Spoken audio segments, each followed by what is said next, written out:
What does it really take for a conventional company to embrace circularity? Is being green from the start a must, or can any business make the leap? Welcome to The Circular Future, showcasing stories of circularity that reshaped how businesses operate and how you can do it in your organization too.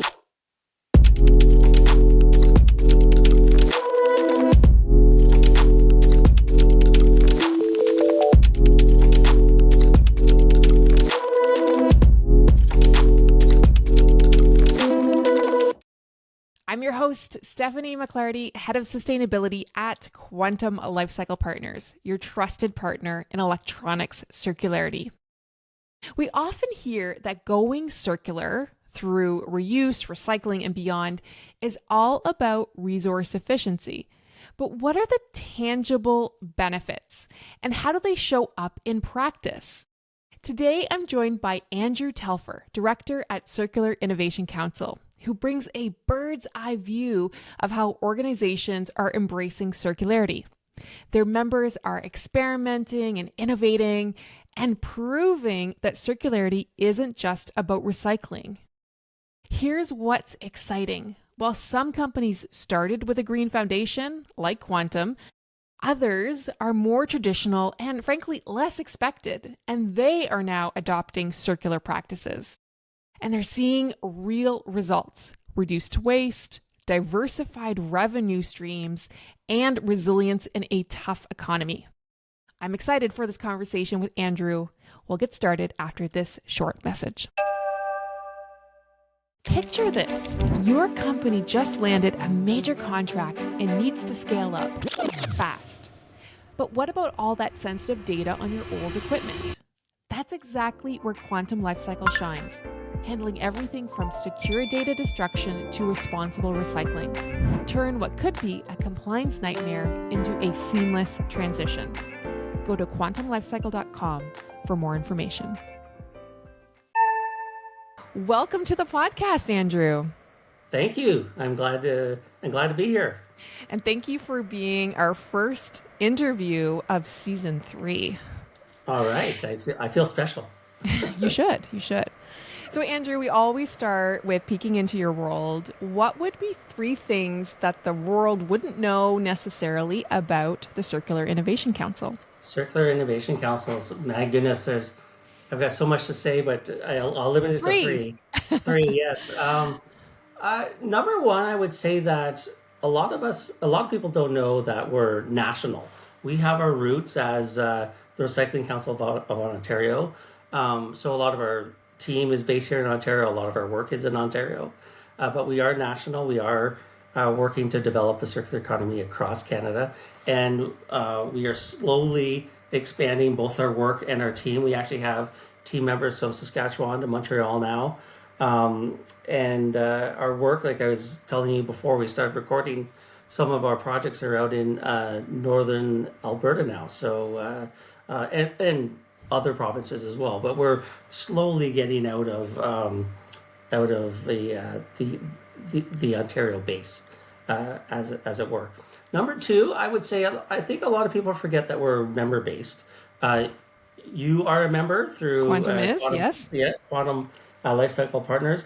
I like to think that we add value or provide value through webinars, education, engagement activities, communications, top reports, and also I hope to think that the members get value too, and it's a very inexpensive membership fee, and it supports us in doing our work across the many sectors and the many material streams. So that's number 2. Number 3, my goodness. Stephanie, I almost forgot. Number 3's got to be Circular Economy Month, since we're exactly. Yeah. Happy Circular Economy Month. You too. You as well. Start of season 3, and is it all right to tell people that we're recording on October 1st? Yeah. So it's officially the start of Circular Economy Month of 2025. So we're excited about that. I guess a lot of people don't know, because it is a national brand. A lot of people don't know that it's Circular Innovation Council that's actually behind the programming. And then also with an extension to that around education and engagement is our, I should say but Canadian Circular Economy Summit that Circular Innovation Council co-produces and co-hosts with another circular economy organization, the Circular Economy Leadership Canada and whatnot. So we're the organization that are sort of behind the scenes, doing the work, but those are sort of our front facing programs.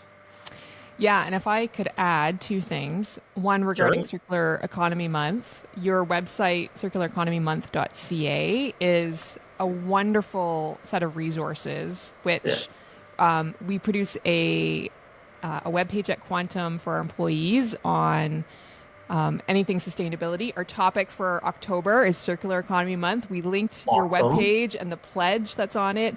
And I know there's tons of resources for businesses of all Wonderful. sizes and Well, individuals. I'm glad to hear that is getting used. Yeah, we're using it at Perfect. Quantum. Good. And the other thing is, you mentioned about the Canadian Circular Economy Summit, the Summit, yeah. CCES. We love an acronym. And we were there at the last one in April, and Quantum had a booth. We had a pretty large presence. And our sales guys even said, "This is the best conference ever," because it was not only bringing together like-minded organizations, but we're all like ready to take action. We're interested, we're engaged. Yeah. And it seemed like we didn't have to really push the notion of circularity and why it makes sense for businesses. It's like those businesses already got it. And that Get was it. so Yeah. exciting. A lot of people that work around me know that I like to say like it's who you know, not what you know. And I think that is because my roots are as a sustainability leader. I started at Walmart Canada for over a decade. Sustainability leaders and teams tend to be small within their companies, and so therefore, um, like they have more in common with almost sustainability leaders at other companies and in other sectors than sometimes in their own company or whatnot. So I find it's very valuable for you. Like I know when I was a young sustainability leader at Walmart Canada, it was invaluable to know the sustainability leaders around the retail industry and just helping one another out, talk about waste diversion, talk about energy efficiency. And those stay with you, and it's always good to now in this role as Circular Innovation Council, making the connections and keeping those contacts within your network are invaluable because sometimes you come across an issue that you just know enough to be dangerous, but it's like, oh wait a minute, Joe knows more, Jane knows more. Let's reach out to them, kind of thing. And that's what I love about the industry is, and you mentioned this yourself, Stephanie, is that we all get it. We all want to help one another out. In fact, I was on a conference call this morning with another gentleman who said like, and he works for a municipality. It's like he's working for the benefit of his municipality, but he's also working for the benefit of the commons as well. Like he wants to affect change that's greater than himself and greater than his municipality, because circular economy is regional, it's national, it's global, and whatnot. So you can't just look within your company or within your region. You have to think of everyone around you as well.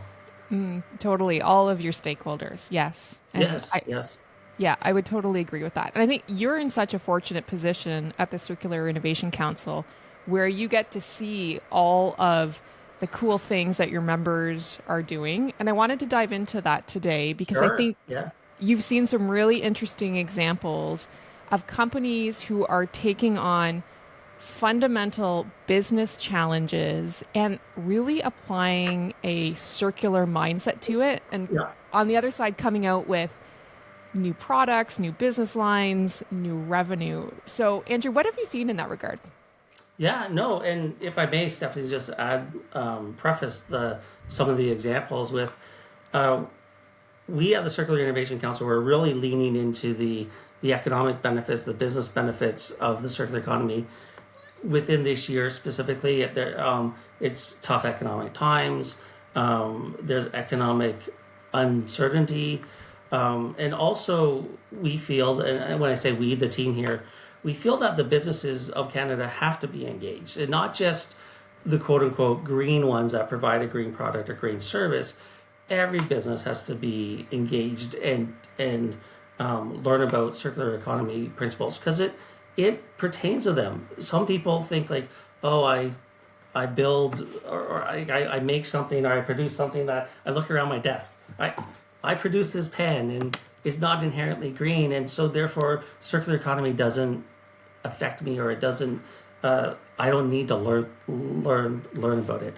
Um, but there's so many business and economic benefits. Like every time you reduce waste, you are reducing costs, and it's about supply chain resiliency. Shorter your supply chains, mitigate the risk not having to go global for your inputs or your ingredients. It's about engagement, and it's not just uh, for your customers. It's about engaging your staff or your or the regulators to show them that what you're doing is better for the environment, and you are taking a sincere effort to reduce the impact of your operations or your business on the environment. And yeah, and I often think like, yeah, I work at home here in Guelph, Ontario, and I'm very fortunate because I see a lot of different organizations and a lot of different sectors and a lot of different material streams, and sometimes at the end of the day, you hang up your Zoom call or whatnot, and you just think, wow, I talked to really cool people today and what they're doing, and yeah, I have a few examples I I would can love to share. hear a few Is that examples. all right? Yeah. Just um, I think for the most part, a lot of my examples are in the industrial symbiosis space, where it's somebody's outputs are another person's inputs. So, for example, let's say Andrew makes orange juice, and I have an unavoidable organic waste in my orange peels. But Stephanie, she makes biotextiles, and she can use my orange peels in the production of her textiles and whatnot. So therefore, my output becomes Stephanie's input. But if Stephanie and Andrew don't know one another, like that connection or that linkage never really happens and whatnot. And that's kind of the key to circularity, and also the tough nut to crack is really to find out who has the materials, who has the ingredients, and then who can use them and whatnot.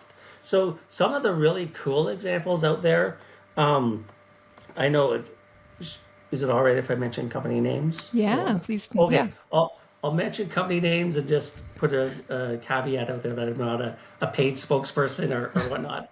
And I may get some of the stories, some of the details or some of the facts are just uh, uh, within my mind and not uh, quoting numbers or the actual impact. Fair enough. Um, but Greenhouse Juice does some wonderful work. They are a local or Canadian organic juice maker from fruits and vegetables. They have the pulp, the vegetable and fruit pulp that come out of their product lines after making their various juices.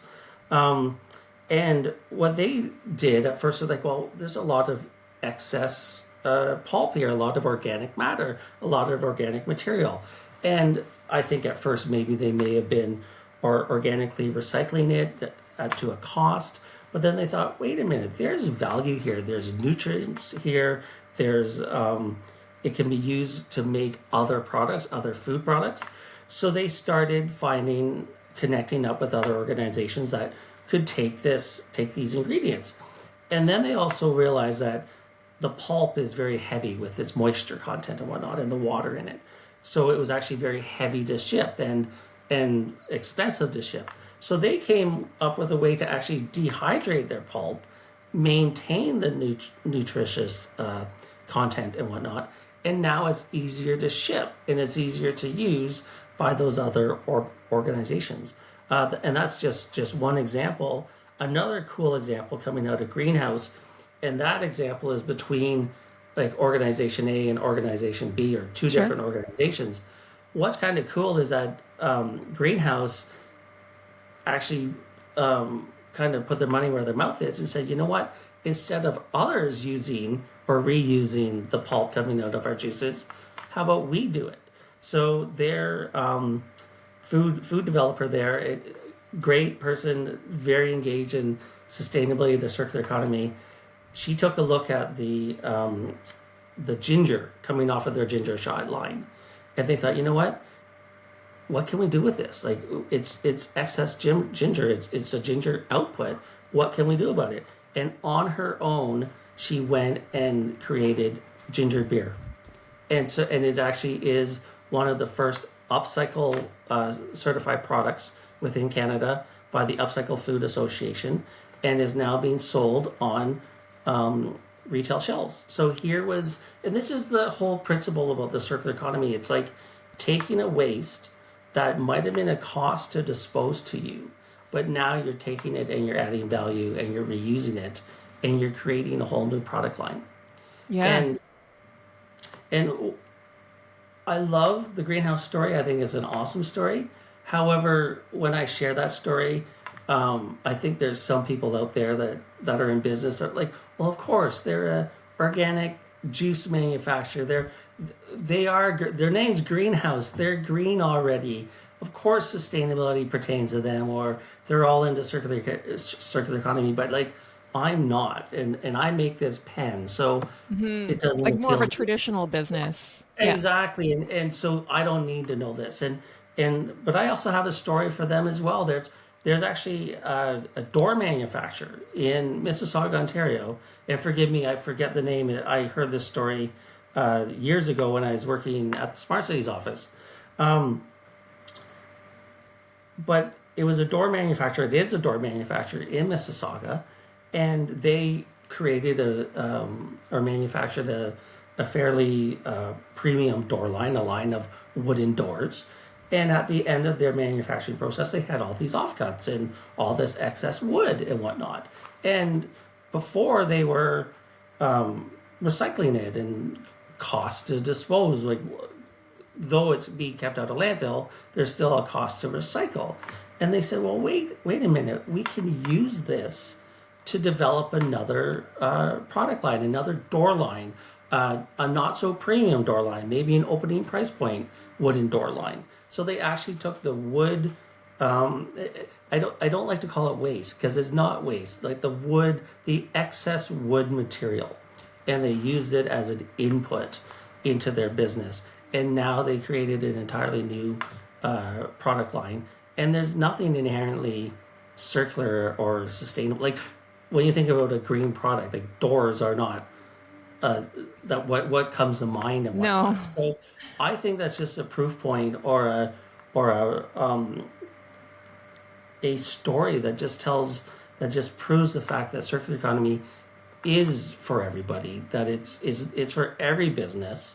And if I may, Stephanie, and forgive me, I know enough to be dangerous here, but if I may have my numbers wrong, but my understanding is there's like over 1 million SMEs in Canada, small and medium-sized enterprises. I would hazard a guess that probably the vast majority of them aren't quote unquote green. They don't provide a green service. They don't make a green product. But those companies and those businesses have to be engaged. They have to be engaged in sustainability and circularity in order for, number one, for a circular economy to develop across Canada. They can't be left behind. And even more so than that is our net zero targets. Canada has net zero targets. And if these companies, small, medium-sized enterprises, even large corporations that aren't quote unquote green, if they're not engaged, there's no way Canada's making its net zero targets. And if I may also continue on that thread there, Stephanie, a lot of people might be thinking, well, Andrew, you're talking about circular economy, net zero is climate, it's climate action. Like, how do those connect and whatnot? And I like to share, and maybe I should have said this at the top of the conversation when you said 3 things that people don't know. But Okay, Andrew, what's the fourth? yeah, I've got the fourth now. People don't know that circular economy actually is climate action. And Right. and if I may quote the Ellen MacArthur Foundation, they talk about how even if we transition to 100% renewable energy, we'd only tackle about 55% of the GHG emissions that are out there.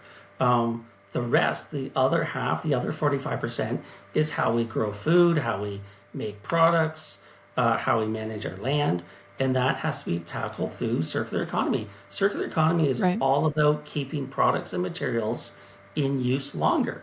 And when you do that, you almost retain the embodied carbon in that product, or in that in that product and whatnot. So you don't have to go back to Mother Nature for virgin resources or whatnot. So I'm not saying it's the only tool in the toolbox, but it's one tool, or it's another tool in the climate toolbox for sure. Yeah. Well, a circular mindset is really, it's a tool that has a lot of other key benefits as well. The climate aspect is one of those Yeah. factors. So that's really interesting. So these examples that you're giving are really around taking some element of waste and turning it into a new business opportunity. And it doesn't matter what kind of company you are. I mean, even Quantum, if I take that as an example, we were 10, 15 years ago electronics recyclers. Right. And we asked the question, I think as these other companies have, like, what else can we do? Right. And over time, we've added in more reuse, more parts harvesting, refurbishing, and now electronics recycling is a piece, or an important piece of what we do. But it's really around asking, like, yeah, what else can we do? So if we think about the learnings here of the examples, and specifically around creating new revenue out of these like waste products and waste items, Andrew, what would you say are the key learnings, especially from what you see at Circular Innovation Council, that other companies could really take with them as they're thinking about what they're going to do within their companies? Yeah. My goodness. Sustainability is so broad, circular economy is so broad, and that's such a broad question too, and so many answers. But if I think about it, um, it really, I'm trying to put myself back in. Like, I led sustainability at Walmart Canada for over a decade, and I often think back to when I was a sustainability leader within the organization, and just put in charge, or charged with, like, we have to lessen the impact on our environment. How do we do that? And I think you just go back to your roots, and you go back. It's not rocket science. It's like, where are we impacting the environment? Waste is one of them, and energy is another. Um, so so especially with those examples that I gave, and there's a lot more. It's about where is there waste? And if I could give another example, and this is, I get a ton of information from Bruce Taylor over at Enviro Stewards, and he's awesome. And he goes right onto the manufacturing floor and takes a look. And the first question he asks, he gets his directions from the management. Then he goes straight to the staff on the floor and asks them point blank, where's their waste? Where is the waste coming from? Let's tackle it there. And this is what I love about Bruce, is that, like, you you get so excited about, like, oh, recycling, and how we're keeping it out of landfill, and we're making new products. And Bruce is like, forget recycling. It's about reduction. Go. Like, there's more cost savings in the reduction and whatnot. And he has umpteen amount of stories. And in fact, it's funny. He actually shared a potato story, a frozen potato product story, a case study with me in the last couple of weeks, unbeknownst that I was going to be talking on this podcast. But he was the case study that he shared with me is he was out west, and he's working with a frozen potato manufacturing, a frozen potato product, I guess. And he went to the line and said, where's their waste? And as it turned out, where the cutter was, there would always jam up, and it would have waste. So they addressed that first and foremost, and it reduced, I don't know how many tons of waste, saved how many dollars. So first and foremost, it's almost like you ask, like, what advice would you give to the other companies? It's like, well, start simple. What are the three R's? Reduce, reuse, recycle. And that's exactly how Bruce tackled it with this frozen potato product manufacturer. Where's the waste? Let's reduce the waste. Okay, we've tackled that. Now, what else do you have? Okay, you have offcuts coming out. How can we reuse them? Like, so just like the ginger beer example from Greenhouse, we have outputs. How can they be reused? So now you're going through the R's: reduce, reuse, then recycle. And it's like, okay, now these are like the very little bitty offcuts kind of thing.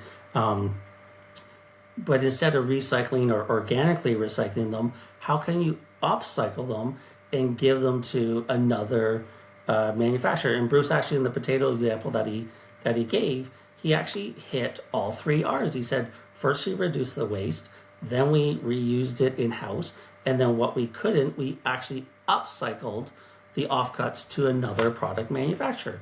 And that's the whole. And sorry, I'm a total sustainability circularity geek or nerd when it So am comes to I. this, because I love how cool the story is, and that's Bruce and all the work that he does. Then there's Cher Merriweather has a great story.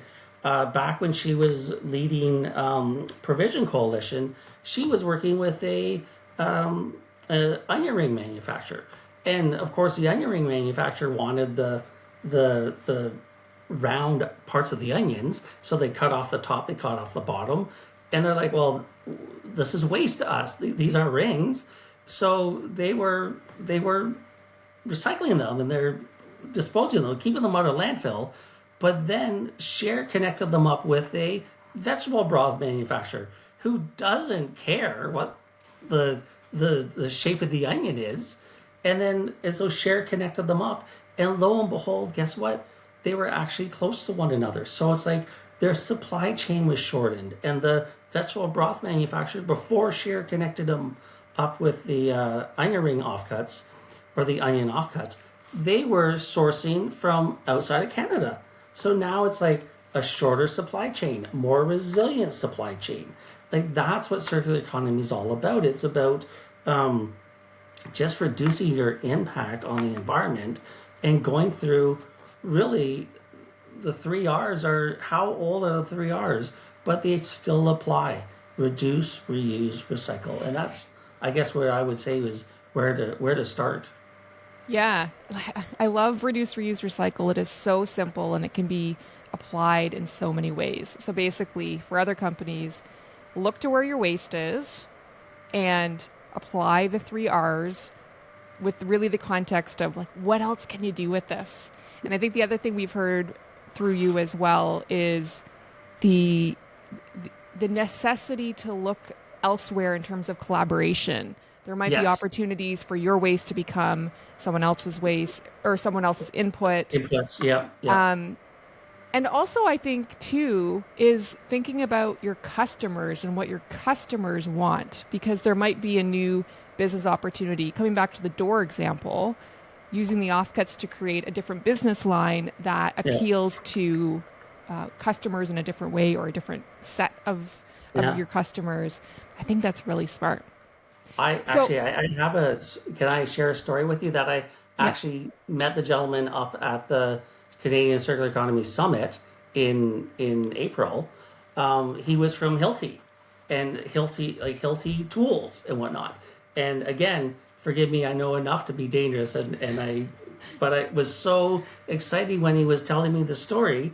And Stephanie, when you mentioned alternative business models or a different business model and what your customers want, totally Hilti jumped into my They're mind. a great example. Yeah. They've now come up and said, okay, what how can we provide the products that we do, and in their case tools, and they probably produce more. Sorry, not a Hilti expert, but I know they provide tools and other products. and they've come up with this concept like product as a service. So it's almost like I think a drill. I buy a drill and I'll use it fairly often for drills, but I might buy a chop saw to build a deck, and then once my deck is built, that chop saw like sits in my garage like collecting dust kind of thing. And so they've come up with what they're calling a circular toolbox, and it's not necessarily a rental model. They're coming up with almost like a subscription model. So you subscribe to their use program or reuse program, and whenever you need a chop saw, you have your subscription. So you get the ability to use their chop saw, and then when you're not done, or when you're not using it anymore, you take it back, and they handle the upkeep, they handle the repair and whatnot. And once a drill or a chop saw or what have you kind of comes to the end of its life, or is really big, like worn and whatnot, but it still may have some value to it, then they donate it and whatnot. Right. So there's a social benefit. Maybe it's donated to Habitat for Humanity. I'm making this up now. Maybe I should watch myself, but they donate it to good causes and whatnot. So, and that's what circularity sustainable is all about. It's not only the environmental benefits and the business benefits, but it's also the social benefits also as well and whatnot. So, And that's a really great way to close out this conversation. Andrew, we talked about a lot. What would be one final piece of advice you'd leave our listeners with in terms of this whole area around thinking with a circular mindset to solve business problems and possibly even create new revenue? I think we all have to work towards changing the underlying model, get into the circular mindset, keeping products and materials in use longer. However you want to do that, whatever role you perform, how do you do that? And then all of a sudden, everybody who's working in what I like to say, purpose-driven jobs, I guess, like if they're working in CSR, sustainability, or regeneration, or what have you, all of a sudden their work is now, and their efforts, they're going to thrive and whatnot, and will be that much more successful. So if it's just one final thought or one final thing, I think we all have to work to change the underlying economic model, almost bend it from linear into circular. And once we do that, a lot of our work, a lot of our efforts will thrive longer and whatnot. That's great advice. Thank you, Andrew, so much for being on the podcast. I love this conversation. So inspiring. And remember, if you are looking for a partner to help you repair, reuse, and recycle your electronics, we'd love to chat. Head on over to quantumlifecycle.com and contact us. This is a Quantum Lifecycle podcast, and the producer is Sanjay Trivedi. Thank you for being a circular future champion in your company and beyond. Logging off.